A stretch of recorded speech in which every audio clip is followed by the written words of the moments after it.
Welcome to the Deep Dive. Today, we're doing something a little different, actually. Incredibly timely. This is our AI Daily Deep Dive. And get this, the research, the structure, basically, this whole deep dive was generated entirely by AI. We're bringing the top 5 AI news stories from today, Friday, August 22nd, 2025.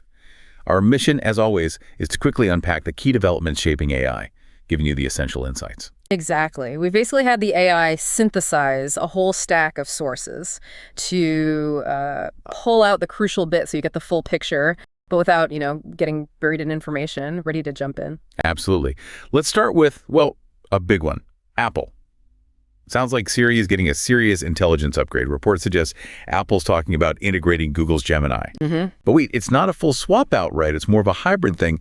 What's the thinking there for Apple? Yeah, that's a great point. It really shows their two-pronged strategy. They plan to combine Apple's own LLM, that's part of what they call Apple Intelligence, with these powerful third-party models, Gemini, maybe Claude, ChatGPT, and the key part. It's all supposed to run via their private cloud compute. Which means basically secure encrypted processing in Apple data centers. Your data isn't used for training, powered by renewables, the whole Apple privacy package. Right. So it's this high wire act. Leverage outside power, but keep that privacy shield locked down tight. So for you, the user, potentially a much, much smarter Siri, but without giving up that privacy promise Apple always makes. And it sounds like they're focused on getting it right, not just fast, after those earlier hallucination issues. Exactly. Quality over speed. Okay, moving on. From Apple's very upfront privacy focus to something, well, a bit more hidden, YouTube. Apparently, they've quietly started an AI experiment. It's altering the visual quality of videos, especially shorts. Yeah. This one's interesting and maybe a little concerning. How so? What's it doing? Well, think sharper edges, maybe punchier shadows. Some people describe a kind of plastic-like smoothness. And the main thing is they haven't really told creators or viewers this is happening. So it raises this really critical question about authenticity. There's this creator, Mr. Bravo, known for a very specific 80s VHS look. Oh, yeah. And boom, these AI enhancements just kind of wiped out his intended visual style. You've got big names like Rhett Shull, Rick Beato voicing concerns too. They're worried about this AI upscaling, blurring the lines, what's real, what's synthetic. Right. Google just calls it image enhancement technology, but the way it looks suggests something more like diffusion models, generative AI stuff. So it kind of chips away at that original YouTube idea, broadcast yourself. Means for you, the viewer, you might have to start wondering, is this what the creator made, or is it like AI's quiet little overlay? Precisely. Food for thought. Okay, so from those concerns about AI working behind the scenes, let's shift to a company trying to be very upfront, Netflix. They've just put out 5 guiding principles for using generative AI and making shows and movies. Yes, this is pretty significant for the entertainment world. These guidelines tackle some big industry worries head-on, like AI can't replicate copyrighted stuff.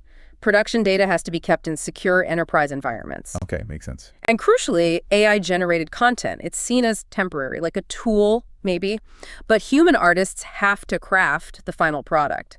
And maybe the biggest one for labor Gen AI won't replace actors, writers, other union jobs without proper agreements. So directly addressing concerns from the WGA and SAG-AFTRA strikes. Exactly. It addresses those concerns quite directly. Yeah. Shows Netflix is trying to, balance using these new tools with being responsible ethically. Sets a potential benchmark, maybe, for how humans and AI tools can work together in creative fields. Could be. It's a proactive step. All right, let's switch gears to the bigger picture. Geopolitics and AI. There's news from China. An AI startup called DeepSeek has hinted its newest LLM, V3.1, will run on China's own homegrown AI chips, the next generation ones. Yeah, this is a fascinating development for technological self-sufficiency. What's really interesting technically is the support for this UE8M0 FP8 precision format. FP8, what does that do? It basically makes computation much more efficient, faster processing, less power needed. So this positions DeepSeek's model to work really well with China's upcoming domestic chips. It helps them get around potential issues from, say, U.S. export restrictions on advanced chips like NVIDIA's. Right, the ongoing chip restriction. DeepSeek has already done some impressive stuff, even with older hardware. So this is part of that broader national strategy in China. Reduce dependence on foreign tech, build their own complete AI ecosystem. It really shows how tightly linked hardware and software are in this global AI race. China's pushing hard on self-reliance. Absolutely. A clear signal. Yeah. Okay, finally, let's bring it back to the human side. How is all this AI talk impacting people's career plans, particularly Gen Z? There's a ZETI survey out. 65% of Gen Z workers feel a college degree isn't the AI-proof shield it used to be, leading to what they're calling an AI-anxiety pivot. Yeah, anxiety pivot.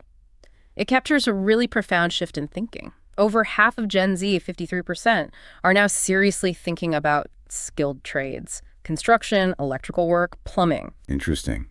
Why the shift? Well, they see these jobs as more resistant to automation, you know? You can't really automate fixing pipes remotely, not yet anyway. Plus, there's tangible value, often good pay, job security, and crucially avoiding massive student loan debt. That's a big factor. Huge. And social media is playing a role too. Ever heard of Trades TikTok? Can't say I have, but I can imagine. It's influencing decisions, making these careers visible, and frankly, look appealing. So it really makes you think, doesn't it? If you were, say, 18 today, where would you focus? Coding, carpentry. It's a powerful reminder that even as AI changes everything, human skills, hands-on work, connections, they still matter a lot. Gen Z isn't just worrying. They're actively looking for purpose, security, maybe a bit more control in this changing job market. Well, that brings us to the end of our AI Daily Deep Dive for today. From Apple's Privacy Balancing Act and YouTube's subtle visual shifts, to Netflix laying down rules, China's push for tech independence, and Gen Z rethinking careers, it's just so clear AI isn't some far-off future thing. It's here, now, shaping our present in really deep ways. It definitely raises that big question, doesn't it? As AI gets woven deeper into everything we do, how do we personally and as a society adapt? How do we keep things transparent, authentic? How do we make sure human value isn't lost in the shuffle? Something for you to maybe chew on as you go about your day. We really hope this deep dive gave you that quick, informed perspective you need. Until next time, keep digging, keep learning, and definitely stay curious.